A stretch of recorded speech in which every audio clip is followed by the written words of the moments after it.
Hello, everyone. Thank you very much for watching today. Today is Tuesday, the 28th of March. And today's topic is who and what is controlling you and your business? Who and what is controlling you and your business daily, weekly? What's going to happen this year? Who's going to be in more control of your business? So I see it. I have the experience. Am I the 100% guru of real estate in the country? No, CNN is not calling me to do interviews, but I know with 30 years experience, 25 years of being a broker, and currently right now managing and watching and overseeing over 500 agents and have had thousands and thousands. I can't even count of agents in around our office over 25 years. So the bottom line is that I see agents ups and downs. I see the agents that succeed and then lose it. And I see the agents that are struggling and all of a sudden shoot up and their business is great. And it all comes down to control, discipline, and what you do daily. I see it, and I'm sorry to say this, and it might rub some people the wrong way. I see agents that have succeeded, and then all of a sudden the next year, their business goes down. Not for they're upset about it, but I've seen it happen. And I will give you some examples. And I know some people, it's still a good thing. I've seen agents that done very, very well. And all of a sudden some family stuff go on there. They become parents, their kids get older and they have more responsibilities. I've had people become grandparents and then start doing a good deed and start watching their grandkids and helping out there, and their business goes down. I've seen people decide to open up other businesses or help family or friends out or help family for health reasons, and have to take, then their business is not as much of a priority because they let other things control it, or the market.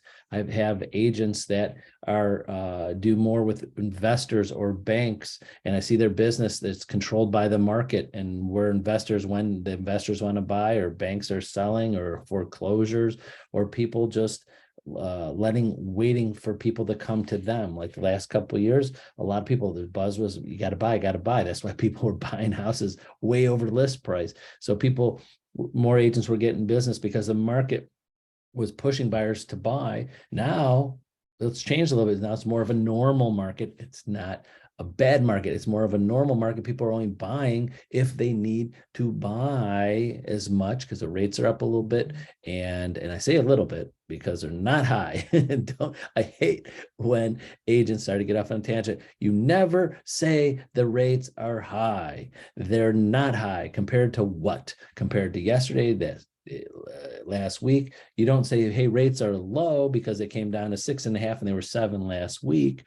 So that's a whole nother topic. But so the point of today's video is that I've seen agents, when they take control and get serious about their time, their commitments, and take control away from other people, other distractions, take away the control of the market, waiting for people to call you, taking control of their clients. Which clients are you going for? Every day, I say this several times a day to agents. If you focus on people that always need to buy and people that always need to sell, it doesn't matter where the economy is going, doesn't matter where the interest rates are going, they need to move. Stay away from the people, well, I'll move out of my house if I find a good house and I need to do this, or we'll buy a new house if the right one comes along, but we're really satisfied with this house. Again, you still follow up with those people, but you don't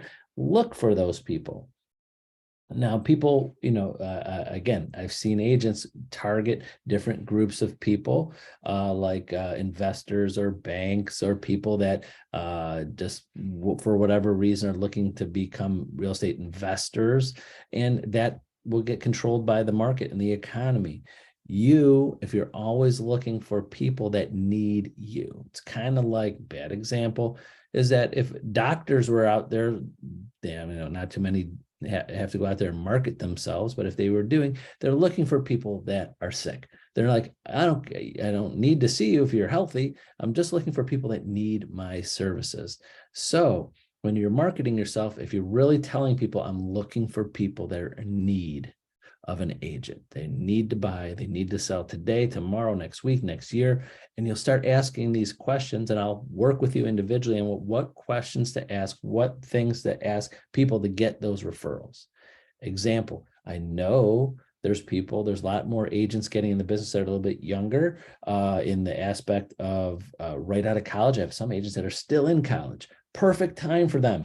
They're going to have people that are going to need to move someday. They're going to need a house. They're not going to rent an apartment their whole lives. They're going to eventually maybe get married, maybe have a family. You concentrate on those people that you know they're going to buy a house someday. Does that make sense?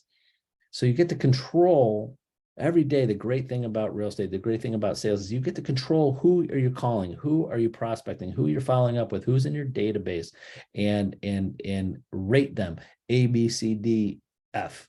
Like these are people that I know we're going to buy or sell a house in the next year or two. These are people B's are going to next buy or sell a house in the next so-and-so year.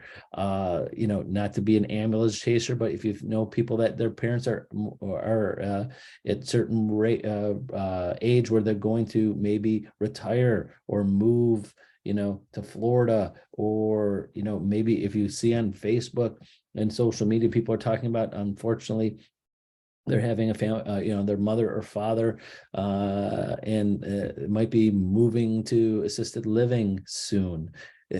Again, not to be saying you're ambulance chaser, but you're out there telling people, hey, I saw on Facebook, so I'm so sorry about that. Remember, I'm here to help if you need help. Obviously, there's a good scripts and ways to say it where you're really being sincere, that you really want to help them and their family when that point gets to it. So the whole point again today is you got to be in control. You got to make sure people don't control your time. You don't think the market controls your business. Other people, your buyers and sellers, are not controlling you. You are being proactive and controlling who you're talking to, who you're working with, who you're following up with, and control what you do on a daily basis. Because I know when I see agents that do well and all of a sudden the next year or future, they don't do well as they did the one year or a couple years, is because something happened in their life 99 times out of 100 that they let something else control it. If they didn't want their business to go down, something happened, not always good or bad, but sometimes I know there's ways that they could have controlled it a little bit better and still had that good business and had work-life balance type of thing. So that's the thing, that work-life balance type thing. So, okay, I'm going off on a tangent here about work-life balance. It's all relative. Example, if you want to be extremely successful in almost anything that you do, there's going to be a lower work-life balance. So you got to figure out where you want to be. So many people, the books I've read, the podcasts I've listened to, the videos that I've watched, the coaches I watch about self-help, I love that. I soak that in. I can watch those kind of things and listen to those all the time. And the one thing I notice is I've taken is that there's a work-life balance and what you're going to be in control of. Example, extreme athletes that are at the top of their game, they control their time is 100%. Their time comes first before anybody else's time. They got to train. They got to eat a certain way. They got to be at a certain place. They have to train for weeks, months, years to get to a certain level, and they're 100% control freaks about everything in their life. And obviously, most things take a back seat to that. I know, and I have respect for those top agents, top in the means of how many sales, the ones that sell a ton of homes. I know how many hours and time you have to put into it daily, and you're giving up a lot of things.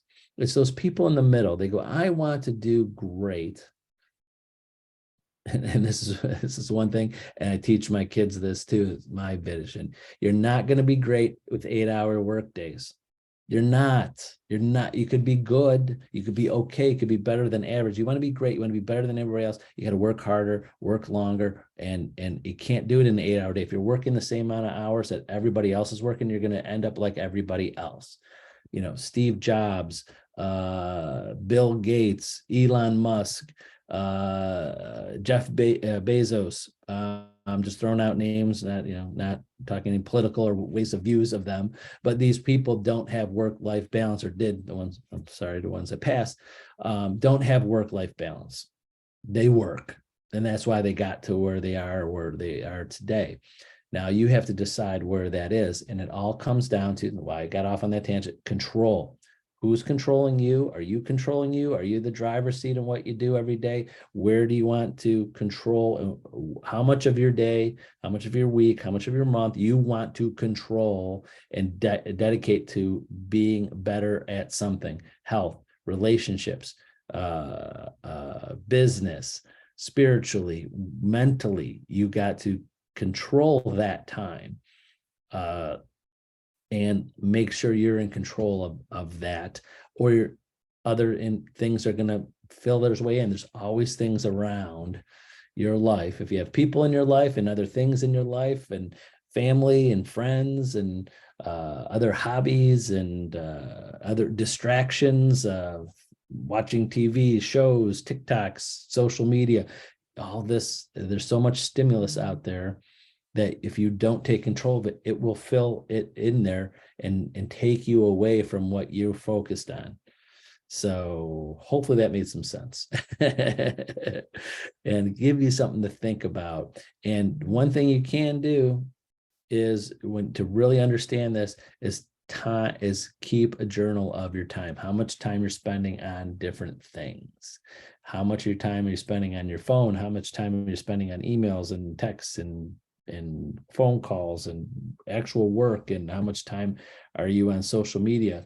One of the things that I like to look at, and it just reminds me every week of my screen time on my phone, of how much I've been in social media, or how much I spend in emails and text messages and watching videos on my phone. I know I spend a lot of time on my phone with work and social things and relaxation, so to say. So that could be something. So if you don't know that, if you have an iPhone, it has that function and can tell you where you're spending a lot of how much time on your phone and where you're spending it on your phone, if you use your phone for a lot of things other than just social things too. So I use my phone for almost all my emails and text messages and that, just because it goes with me wherever. I'm just used to it more than my laptop. So all right, that's it. Long video today. So that's it. Have a wonderful Tuesday. Thanks for watching, and we'll see you tomorrow, Wednesday. Bye-bye.